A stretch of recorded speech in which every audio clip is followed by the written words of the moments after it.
Sa puluyan sang Betanya, malinong ka, puno sang grasya.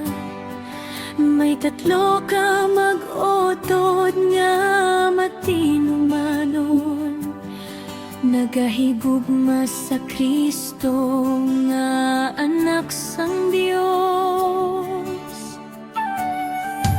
Si Marta sang Betanya, masinadiyahon sa pag-alaga. Ginabrihan niya ang ila puloy-an kag tagipusoon.